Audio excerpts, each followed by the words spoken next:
Muy buenos días, amigos de Globovisión. Bienvenidos a su programa Criterios. Nos encontramos hoy en Uruguay, en la casa de Pepe Mujica. Pepe Mujica, expresidente de Uruguay y actualmente senador. Gracias, Pepe, por haber aceptado la invitación. Nos complace muchísimo y es un honor para nosotros. Es un gusto saludarlos y a través de ustedes saludar al pueblo venezolano. Excelente. Sí, el venezolano verdaderamente quiere escuchar tus opiniones. En primer lugar, en cuanto a lo que es la crisis mundial del capitalismo. O sea, ¿cómo está el mundo actualmente para ti? Bueno, pienso que es un momento en que esa inevitable creciente globalización, que gustará o no gustará, pero tampoco me gustan las arrugas y las canas, lo que quiere decir que es bastante inevitable, está impulsada por fuerzas productivas concentradas en un conjunto de transnacionales. Son las fuerzas de la economía vanguardista del mundo de hoy.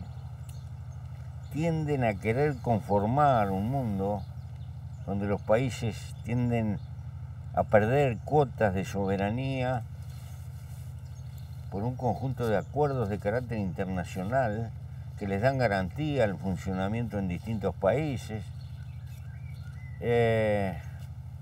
Y todo esto con un ambiente de explosión financiera. Separemos el capital productivo del capital financiero. La explosión financiera es aterradora. ¿Crees que estamos en una burbuja, Pepe, como las que recientemente tuvimos conflictos? Sí, pero que curiosamente la economía marcha, con contradicciones, pero marcha, pero mucho más marcha la acumulación de las grandes empresas y vastísimos sectores en Occidente de los que componen las clases medias se sienten con ingresos congelados a lo largo de los años y con una creciente incertidumbre que se manifiesta en apoyo político a una contradicción que surge un poco contraria a esto que planteaba, la globalización. El canto en Francia, de Francia para los franceses, de la señora Le Pen, o que corrientes muy conservadoras se indignan por la inmigración porque termina atacando el precio del salario alemán, o Inglaterra que se separa, o los votantes de Trump. Exacto, Trump lleva esa bandera, ¿no? Claro, porque la culpa la tienen los chinos, la culpa la tienen los mexicanos, la culpa la tienen todos. Y esa gente termina creyendo en espejitos de colores, porque este canto lo sentimos en la década de 1930. Curiosamente, diríamos, esta es una contradicción dentro de la globalización contra la propia globalización, pero no tiene nada de progresista reaccionaria. Ojo, no confundirse. Entonces, el mundo está navegando con esa contradicción más otros conjuntos de contradicciones. Pero en nuestra América Latina, el cuadro todavía es más dramático. 32 personas tienen la misma riqueza que 300 millones de habitantes. O sea, la concentración de la riqueza en muy pocas manos. La fortuna de esas 32 personas crece a una tasa del 21% anual, mientras que el crecimiento promedio de la región es el 2% con suerte. Sin embargo, ¿qué quiere Pepe, decir? Que se está concentrando más y más. ¿Cómo ves la posibilidad de los cambios sociales en América Latina, Pepe? Es decir, nosotros nos estamos planteando el socialismo. ¿Es viable en este caso? No, yo nunca creí que el socialismo sea viable en un país.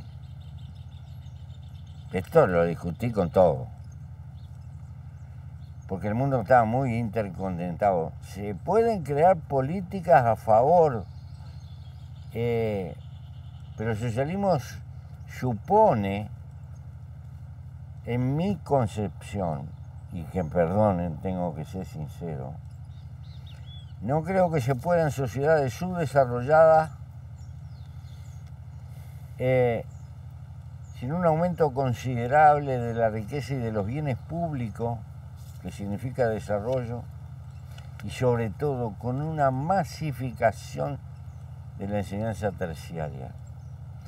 No creo que con el grado de sometimiento y dependencia que tiene la ciudadanía del mundo hoy, es posible construir una sociedad que pueda escapar al motor del egoísmo, así como así. Tengo que reconocer intelectualmente, esta es una vieja discusión de la época de... y si no se pudo en un país gigantesco, a mí no se puede hoy, mi humilde opinión. Lo cual no quiere decir que no pueda haber política solidaria o políticas que apunten. Esa es otra historia. O sea, está negado todo aquello que planteaba el cambio de factores políticos hacia una sociedad más justa. Y porque tenemos que... nosotros, mi generación cometió el error de confundir que cambiando los medios de producción y la distribución cambiábamos la sociedad. Y nos olvidamos de la cultura. Si no cambia esto, no cambia nada. ¿Por qué no puedo construir un edificio socialista con albañiles que son capitalistas y uno se va a tratar de afanar las varillas, el otro se lleva la bolsa de Portland y esto y el otro, y los empresarios, y esa mentalidad? No es que el capitalismo esté arriba, el capitalismo está dentro de nosotros, en todas las casas, en todas nuestras relaciones, en nuestra conducta particular. Y entonces cuando nos tenemos que comportar de una forma no lo hacemos porque nos gana el egoísmo. Se necesita un bruto cambio cultural, hay que construir una cultura nueva. Pero esta es la... Yo tengo 81 años. Lo cual no quiere decir que no... Ojo, por ser un país rico, por multiplicar la riqueza y masificar la enseñanza, no vas a ir solo al socialismo. Pero creo que esas son condiciones sine qua non. Es como si yo aro una tierra demasiado gredosa, demasiado arcillosa, tengo que tratar de mejorar el suelo, ponerle materia orgánica, etcétera. Primero trabajar para mejorar el suelo y después tendré mejores cultivos. De la misma manera, con un hombre sin capacitación, un pueblo con poca capacitación y que está ganado tácitamente por una cultura consumista con toques de egoísmo, le doy una casa a la gente y la gente tiende a pensar que cayó del cielo y no tiene responsabilidad con el esfuerzo social que hay atrás. Y es culpa de la gente, no, es culpa de la cultura. O sea, la revolución es el del conocimiento, entonces, del sí, avance. Sí, y de la introducción del pensamiento, de la filosofía, de la ética y el cultivo de la solidaridad. Entonces creo que se necesita una sociedad mucho más rica moralmente, filosóficamente hablando, que no la puede engendrar estas condiciones de reparto que tenemos. Claro, nosotros en Venezuela, Pepe, hemos ensayado pues, un modelo que tiende a ir al socialismo. ¿Sí? Se ha dado ventajas, se han creado las misiones, en fin, una cantidad de situaciones. Sin embargo, en estas elecciones pasadas de la Asamblea Nacional, el pueblo que ha recibido de alguna manera pues, algunos beneficios, hoy castiga a este proyecto y es la mayoría, pone a la oposición y a la derecha en el Parlamento. Es natural que la gente lo que le dieron de atrás se olvide o no tenga sentido de dónde viene. ¿Por qué? ¿Dónde viste un capitalista? No, individualmente los hay, pero como clase, como conjunto, que le agradezca y le reconozca definitivamente a sus trabajadores cuando termina su vida todo lo que le aportaron para la marcha de su empresa y reparte una buena parte de su empresa con los trabajadores. Y no existe eso. ¿Por qué? ¿Por culpa del capitalista? No. Es por culpa, estamos formados con esa mentalidad en términos generales. En términos generales, siempre en todas las clases sociales existen excepciones. Y existen hombres fenomenales en todas las clases sociales, pero también de los otros. No te comas la pastilla. Vamos a ir a un corte y regresamos en el próximo segmento conversando de toda esta globalidad que nos estaba planteando Pepe. Ya regresamos.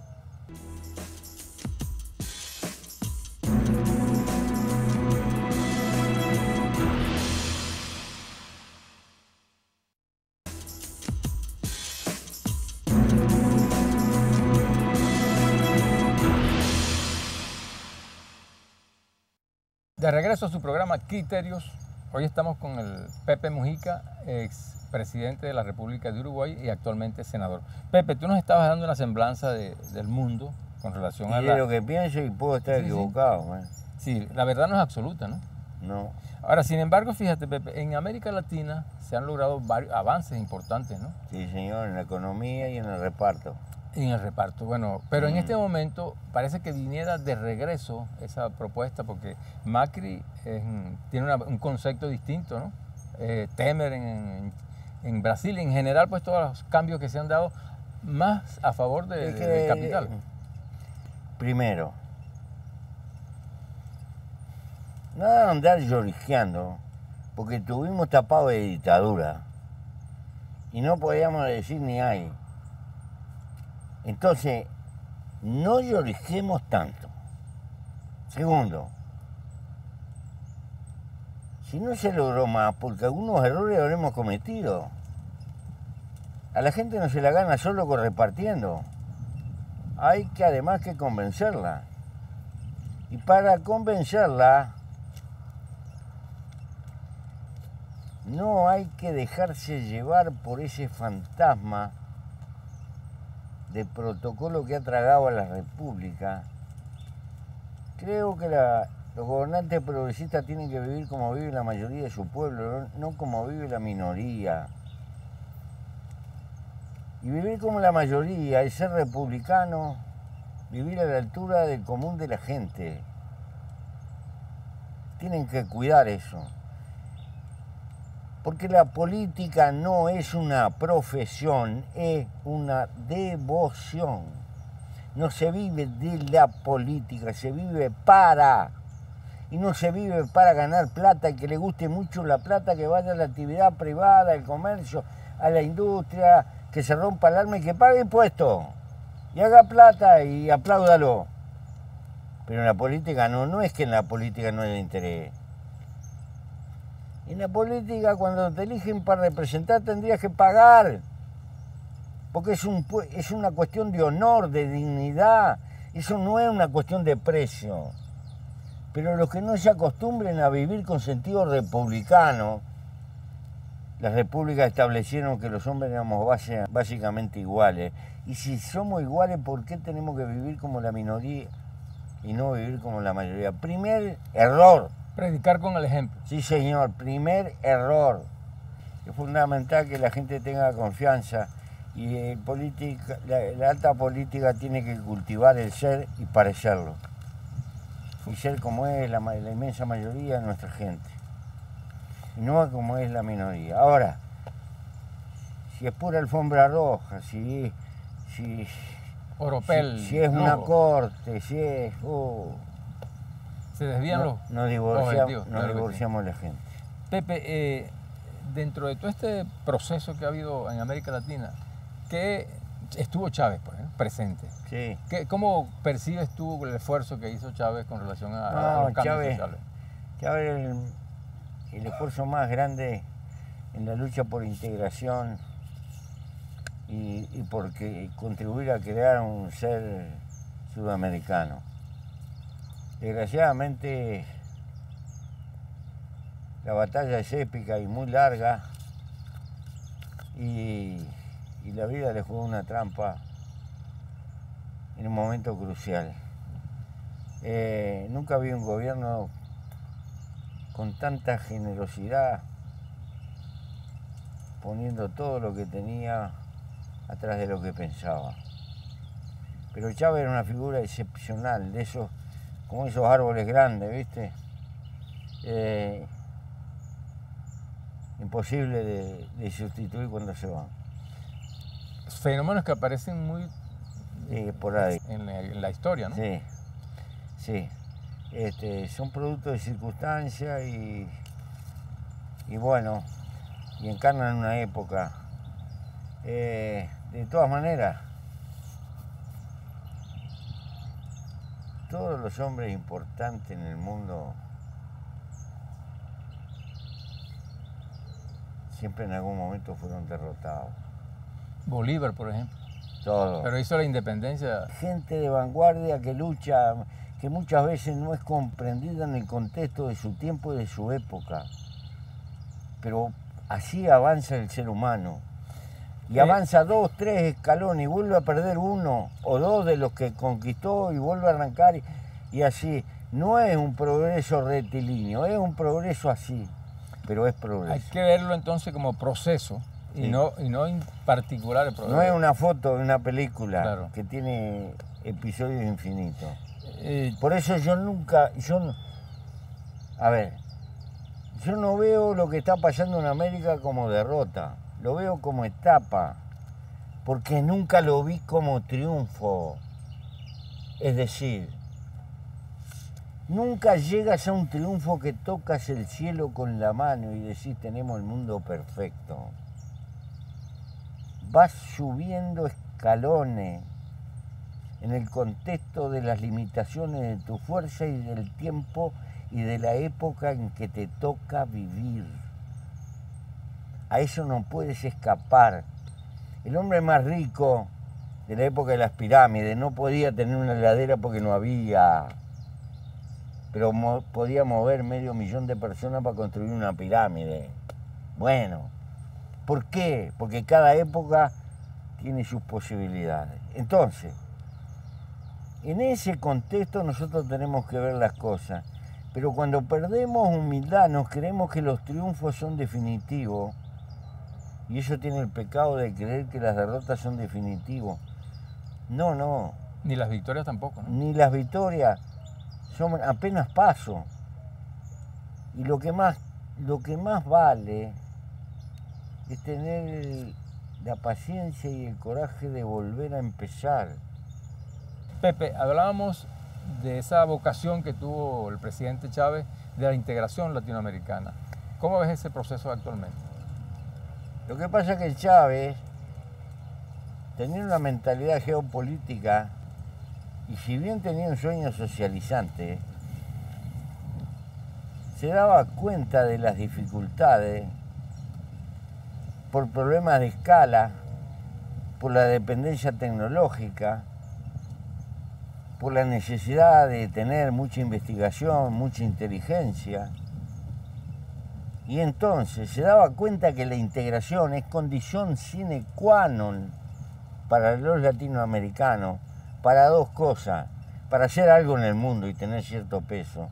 Y segundo, el tener una masa crítica de recursos y de peso que influya en el terreno diplomático, en el terreno económico y que nos permita abordar independencia en el campo del conocimiento. Nuestros sistemas de investigación son raquíticos con respecto a lo que es el mundo occidental de hoy desarrollado. Y cada país aislado, con sus universidades aisladas, no puede ni siquiera soñar con desafiar lo que es la vanguardia tecnológica de conocimiento que lleva al mundo rico. Nuestros mejores investigadores los perdemos porque incluso los contratan las empresas multinacionales. Necesitamos integrar nuestra inteligencia, el capital universitario, nuestros investigadores, etc. Y eso requiere una escala importante. Después, vamos a negociar con una potencia como China. Una diferencia importante, ¿no? O con Estados Unidos, o con la Comunidad Económica Europea. O sea, los TLC Somos el 10% de la economía mundial. Entonces, bueno, tenemos que darnos cuenta de eso. Y Chávez se daba cuenta con claridad. Él levantaba el sueño de Bolívar, desde luego. Pero se daba cuenta que en el fondo lo de Bolívar era una previsión. Lo nuestro es una desesperación. Bolívar se anticipaba lo que iba a pasar en la historia. Nosotros la estamos sufriendo. Tenemos que enfrentar un mundo que se está organizando en gigantescos bloques. De ahí el nerviosismo y la insistencia permanente y la urgencia, el sentido de urgencia que quería imprimir con todas sus gestualidades a las políticas de integración. Pero le tocó enfrentar una realidad, y la realidad es que cada gobierno de América Latina, aunque pudiera entender intelectualmente, estaba absorbida por sus problemas internos. Y cada gobierno estaba preocupado por quién gana en las elecciones que vienen. Y la preocupación de por el todo, de crear una economía complementaria, chocaba con los intereses nacionales y todo lo demás. Entonces nos juntábamos, nos sacábamos la foto, hacíamos un montón de discursos, pero después pasaba muy poco. ¿Y qué hacer entonces? Porque estos ahora vamos a que se asistir a un capítulo de nuevo dibujo, porque este dibujo que se viene nos van a plantear la quimera de hacer un TLC con Estados Unidos.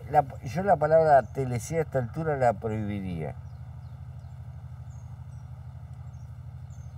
porque es un formidable cuento chino, de aquellos cuentos chinos de la otra China, no de esta China. ¿Por qué? Estuve el otro día en Santo Domingo, tiene un TLC con Estados Unidos. No pueden vender nada a Estados Unidos. Sí, porque cuando no le encuentran una batería, le encuentran esto y le encuentran el otro. México y ya vi lo que pasó con México. $3.50 el salario de maquila en la frontera. En el Uruguay, el salario del personal de servicio es $3.50 por hora. Entonces, ¿se benefició el pueblo mexicano? No, porque perdieron 2 millones de campesinos, porque no pueden competir con la agricultura americana, que está solventada sobre brazo mexicano, que emigraron. Y subsidiada además. Muy subsidiada, muy protegida, y México agrícola no puede competir con esos precios. Y entonces, el pueblo norteamericano vio, los trabajadores calificados vieron su salario medio congelado. ¿Y quién ganó? Las empresas transnacionales que bajaron sus costos naturalmente. Mano de obra barata. Desde luego. Entonces, los fenómenos de integración me parece que son inevitables, pero hay que ser inteligente. Bueno, vamos a un corte comercial y de regreso vamos a hablar sobre la problemática venezolana y cómo estos grupos, bloques que se han hecho en América Latina pueden incidir en lo que es la propuesta económica para el país. Ya regresamos.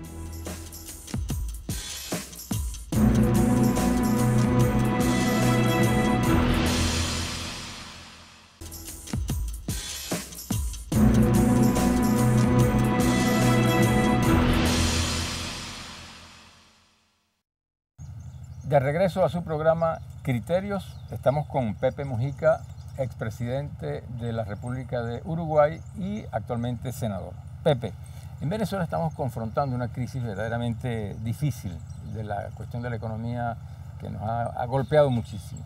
Ahora, ¿cómo pueden incidir los bloques que se han creado en América Latina en función de lo que pudiera ser una respuesta económica en el país? O sea, ¿qué cooperación, qué colaboración pudiera existir ahí? En primer término,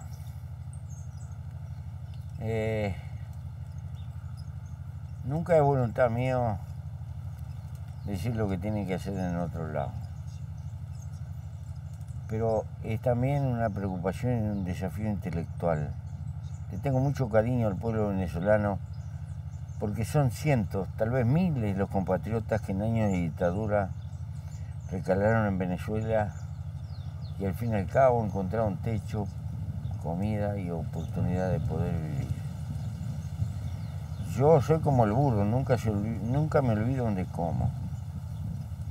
Lo siento que eso es parte de... Por eso tengo una sensibilidad muy especial por el pueblo venezolano. Y entonces, lo que yo veo que el problema más crítico que tiene hoy Venezuela es la economía. ¿Por qué? Porque las dificultades de la economía las van a sufrir los más débiles, como siempre. Esto es casi una ley mundial. Y cualquiera sea el cambio político que tenga Venezuela, no con el problema económico se va a encontrar. Quiere decir que nada tiene más urgencia para Venezuela que empezar a suturar el problema económico. Y esto lo tienen que entender los que están en el gobierno, los que están en el partido que están en el gobierno y los que están en la oposición. Porque los que están en la oposición, si un día llegan a ser gobierno, se van a encontrar con el pescado muerto de una economía que hay que levantarla. ¿Y qué es que le pasó a la economía? Le pasó la trágica dependencia del petróleo a lo largo de 100 años. Este no es un problema de hoy. Hoy es el costo, porque si el petróleo hubiera seguido estando a 80, 100 dólares el barril, tenían que importar masivamente, que fue el veneno que envenenó toda la economía venezolana a lo largo de su historia. El rentismo petrolero. Claro, empezaron a vivir. Y esto se ve, una vez mandamos un barco de trigo, no lo quisieron porque la harina que comen tiene que ser de trigo liviano americano tipo italiano porque están acostumbrados a esto. ¡Pah! ¿Por qué? Se les puso el paladar negro porque tenían con qué importar y empezaron a comprar de donde era más caro y de más lujo en el mundo. Le cambió hasta las costumbres. Abandonaron el ron y toman whisky, son campeones en la toma de whisky. Tienen un ron espectacular. Bueno, no es culpa de la gente, esta es culpa de la historia, es un proceso histórico. Más que producir ron era más fácil importar whisky. Y crear una burguesía rentista y todo un pueblo rentista que en lugar de trabajar el campo y la tierra se fueron a la costa, a la playa, con unos motores de aquí hasta allá. ¿Qué va a usar un motorcito de 1200, de 1000 centímetros? No, 2000 y pico, 3000 centímetros, y total el combustible no vale nada. Todo eso. Entonces Venezuela tiene que reformar esas cosas. Pero Venezuela de izquierda, de derecha o de centro, lo que fuere. Todos a trabajar por Venezuela.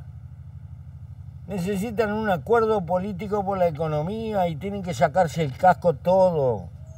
Porque la economía no se la derrota con discurso. Se la derrota con inteligencia y con trabajo. Porque de afuera pueden ayudar, pero no van a resolver. ¿Qué te pueden dar de afuera? Importaciones nuevamente. Importaciones nuevamente y en el mejor de los casos algún capital que venga a trabajar, si la ves segura, pero el gran problema es de adentro de Venezuela.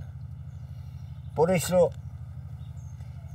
pero están enfrascados en lo político y el primer problema que me parece que tiene que resolver, empezar a resolver, es el económico y necesita un acuerdo mínimo.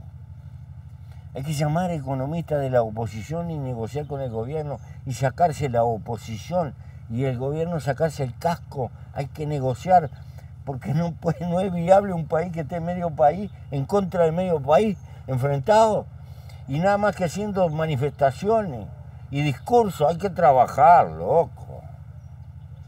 Hay que laburar y hay que laburar con ganas. Y hay que entrarle al campo.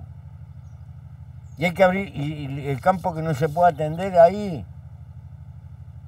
por ejemplo, la reproducción de grano, abrir tranqueras y arrendarle tierra a los que puedan, tener capital y experiencia para producir grano rápido, que eso puede dar para resolver el problema del pollo, aumentar. Entonces, y no hay que tenerle miedo al capitalismo, hay que tenerle miedo a la pobreza.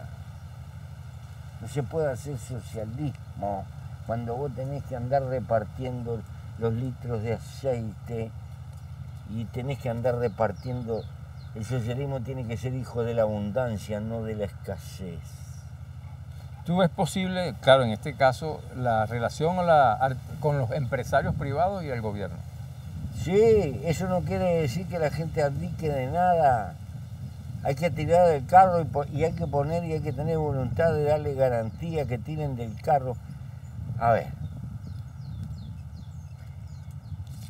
no se puede ser como el perro del hortelano, que para que no coma un capitalista no como yo tampoco, porque eso morirse de hambre. Si yo tengo tierra que no la puedo trabajar porque no tengo herramientas, porque no tengo gente que la sepa trabajar, que no tenga experiencia, no te calentes que venga uno que la sabe trabajar y entra a producir, porque la tenés inútil. Se no caer en esa trampa. No hay que caer en eso, porque si no es privación para la gente. Lo primero, hay que preocuparse de la gente. Y Venezuela es rica, es portentosa. Venezuela le sobran medios, tiene una tierra privilegiada, tiene agua por todos lados, tiene energía. Tienen que tener un poco. Pero ¿qué pasa? No todos pueden pensar igual. Bueno, que traten de ponerse de acuerdo en algunas cosas y que trabajen juntos en lo que se ponen de acuerdo. Y ya van a ver que después se ensancha nomás. Pero con el fanatismo no van a ningún lado. ¿Tú crees que hemos caído en una trampa ideológica? Yo creo que están en una trampa que se pusieron el balde, tanto la oposición. Yo escucho los discursos que me llegan. De ahí no surge nada. Lo único que surge es calentura. Entonces, y todos son venezolanos. ¿Qué significa? ¿Que el gobierno tiene que abdicar? No. ¿Qué significa? ¿Que la oposición tiene que abdicar? No. Lo que significa que hay que comprometerse por mejorar como etapa primero la economía. Y eso es importante. Y el problema político ya vendrá en elecciones y lo arreglarán. Pero es más fácil arreglar el problema político que el problema económico. Cuanto más demoren en tomar las medidas económicas, mayor costo va a tener la gente. La relación con los Estados Unidos, Pepe, ¿cómo lo ves? Es peligrosa e importante. Estados Unidos hay muchas cosas, hay muchas agencias, tan independientes que hacen lo que quieren, y lo más peligroso son a veces las agencias. Después está el gobierno y después están las multinacionales. Pero creo que hay que tener una política de respetuoso vecino sin comerse la pastilla. Estados Unidos va a seguir peleando por la de... Ahora, no provoqué al monstruo si no tenés con qué bancar la embestida del monstruo. No cometer el error que cometió Europa con Ucrania, que le fue a pegar en la tranquera de entrada a Rusia y le costó Crimea y un conflicto que no lo arregla nunca más. ¿Por qué? Porque no podés desafiar a un monstruo de eso. No podés, porque te va a contestar el monstruo con un piñazo que no bancás. Así, nomás. Entonces, es muy bueno negociar teniendo en cuenta uno los límites donde puede llegar, porque si no sacrificás a tu gente. En la vida no solo hay que pensar en principio, hay que pensar en cómo le va a la gente, que es la que termina pagando el costo. Entonces, si tenemos que luchar por la integración, ¿para qué? Para tener una estatura donde podamos negociar con Estados Unidos. Pero si cada uno de nosotros va a desafiar a Estados Unidos, ¿sabes cómo marchamos el espiedo? No es Pepe, así. vamos ya al final de este segmento y regresamos ya con otro tema. Va a ser el tema de del diálogo. Hablamos en ese momento. Ya regresamos.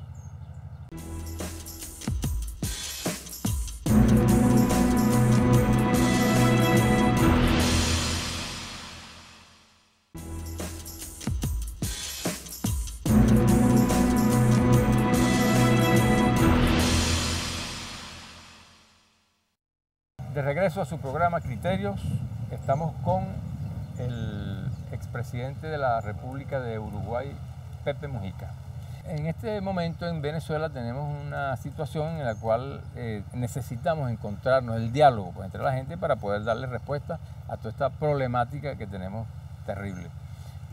Pero hay muchos temores todavía para eso. ¿Qué opinión después nos Sí, dice yo me usted? imagino, porque cada cual está con... Yo veo los discursos, no saco nada de los discursos, nada más que afirmaciones, pero no camino de salida. No es viable que marche medio país contra medio país, ese problema lo van a tener. Entonces hay que aceptar que medio país para un lado, medio país para el otro, se tiene que sentar. Y es pueblo, ¿no? En general, lo que Es está... pueblo. Siempre hay dirigentes que se pueden calentar con los dirigentes, pero hay masa de pueblo atrás. Y hay que preocuparse por cómo le va a la gente. Entonces, pero el primer problema no es político, el primer problema en orden de importancia es lo económico, porque el precio del petróleo no va a subir mañana. Y hay que empezar en el momento que está abajo, hay que empezar a tomar medidas que tengan un rumbo histórico para que Venezuela en el futuro no tenga que tener más esa brutal dependencia del petróleo. Y eso lo pueden empezar paradojalmente hoy, en el medio de la crisis, porque si mañana sube el problema del petróleo, los problemas se arreglan otra vez importando y estamos en la misma. Caemos en Tienen que transformar esta lesión y esta crisis en una victoria. Y este es un problema de todos los venezolanos, no de la oposición y del gobierno. Sacarse de encima la chancleta de la dependencia pura y exclusiva del petróleo. Producir comida, atender los campos, la agricultura.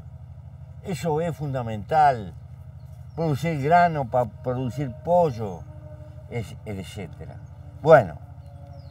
Y para eso capaz que tienen que abrir la tranquera que venga alguno de afuera, pero no que vengan mercachifles, importadores. No, necesitan gente que pueda producir. Y abran las tranqueras y denle garantía al capital privado que pueda venir y que invierta. Y yo te garantizo que lo hay. Con toda seguridad. Te garantizo que lo hay, porque es un mercado formidable. Pepe, para resolver el problema de la desatención del pueblo en Venezuela, nosotros creamos las misiones, teníamos un precio del petróleo altísimo, Sí, claro. Y eso nos dio la posibilidad de hacerlo. ¿Cómo sobrevivir en este caso sin tener la posibilidad de tener ese recurso? Sí, va a ser muy difícil.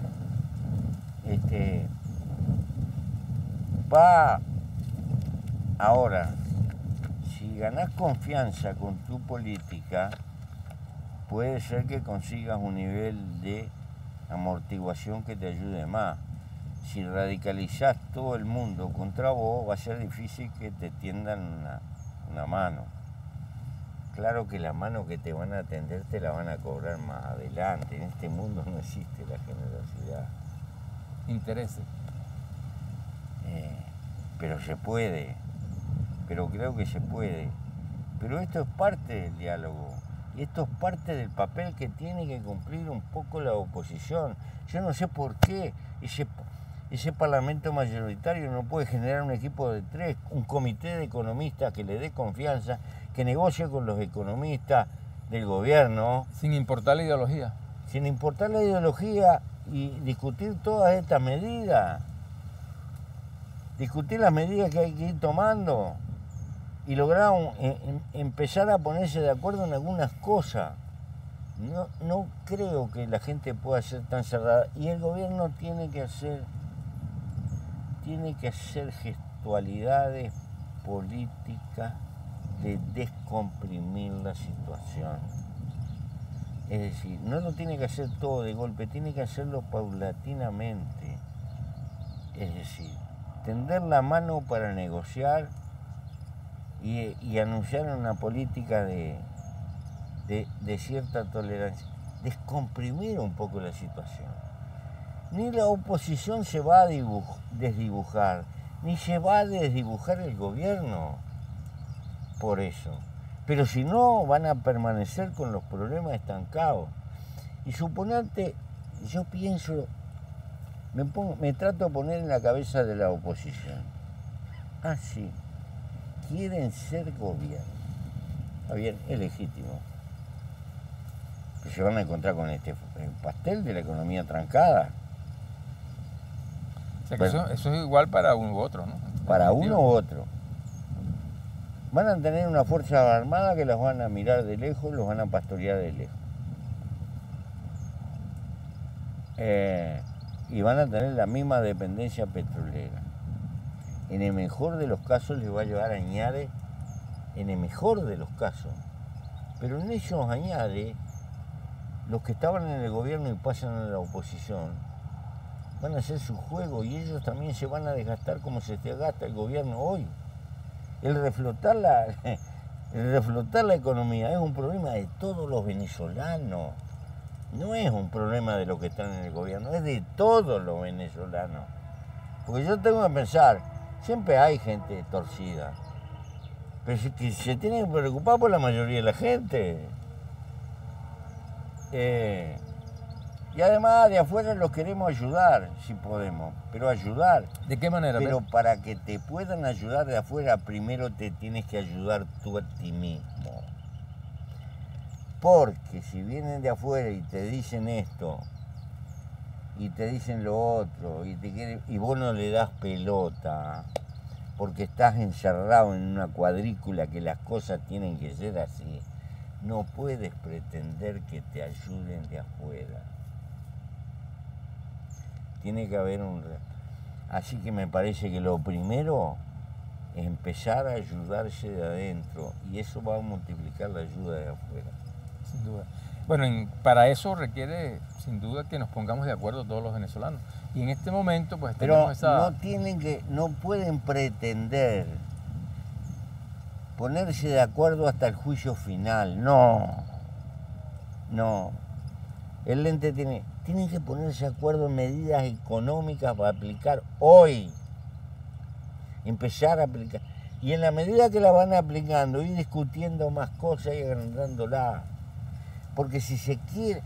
Imagínate que si unos tienen visión socialista y otros tienen visión capitalista y se ponen a discutir hasta el fin de la civilización humana, jamás se van a entender. Pero mientras tanto la vida pasa, la gente nace y se muere. Y tiene que comer y tiene que resolver el problema de salud y necesita remedio. Esa es la urgencia de la vida. Ya regresamos.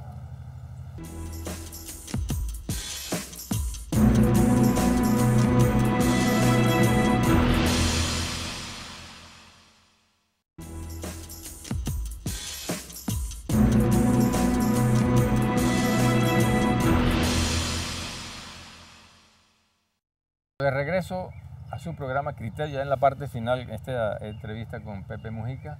Pepe, habíamos hablado de todas estas trampas ideológicas que nos han tenido verdaderamente a la defensiva realmente, ¿no? ¿Ha habido socialismo en el mundo, Pepe? No, sí hubo. Sí. ¿Dónde se materializó eso? En las sociedades primitivas que cubrieron en la época moderna no existe. Sí, cuando el cazador iba a cazar el venado y sabía que el venado era del grupo familiar. su tribu, no de él. No nos separaba lo mío y lo tuyo, y el 90% de la existencia del hombre arriba de la tierra fue con esas sociedades, y por eso pudo colonizar el mundo entero. Arrancó en África y mirá, llegó hasta los polos. Es una proeza que hizo con familias grandes, de 50, 60 tipos. Pero lo fundamental es que eran todos. El hombre necesita sociedad, porque el hombre es gregario. El hombre no es un felino, no puede vivir en soledad, pero hay que entender que sin sociedad no podemos vivir. Yo tengo compañeros queridos en pila, pero si me ataca el corazón preciso un cardiólogo. Esa es la sociedad. Se te rompe el auto, precisa un mecánico. Para que graben este programa tienen que haber gente especialista que está en esto. Para que levanten una casa, para que hagan un hospital tiene que haber albañiles, y así sucesivamente. Dependemos de ese entramado que se llama sociedad. Y lo que ha creado civilización es la sociedad. Y hemos heredado, no somos conscientes, desde allá de lo que descubrieron el fuego y la rueda, hasta lo que han descubierto la biología molecular, hoy, lo que nos ha legado la civilización. Imagínate lo que sería vivir en un mundo donde te tienes que hacer la ropa, te tienes que hacer los zapatos, sería imposible. Andaríamos semidesnudos con un taparrabo de a uno, con suerte, con suerte. Bueno, entonces, pero la sociedad tiene conflicto, porque los hombres somos distintos, tenemos lío, y alguien tiene que administrar los conflictos. Ese es el papel de la política. Pepe, estamos llegando ya casi al final de la entrevista. Hace rato que llegamos al final. Pero fíjate, una pregunta con relación a la integración o las relaciones que existen en este momento entre Cuba y los Estados Unidos. Cuba fue el emblema del radicalismo en América Latina y en el mundo. Sin embargo, en este momento están buscando esa relación. ¿Y por qué será? ¿Por qué será? Porque la economía es cruel. Y Cuba, pequeño país, ha resistido heroicamente. Pero hay que reconocer que su pueblo tuvo una capacidad de soportar privaciones enormes, hizo sacrificios enormes, y no necesariamente el sacrificio puede ser un proyecto para toda la vida.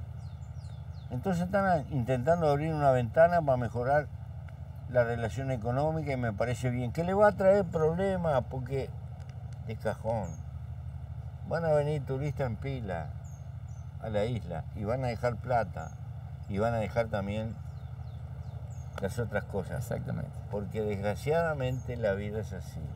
Si estuviéramos integrados, tal vez le podríamos ofrecer a Cuba otra cosa.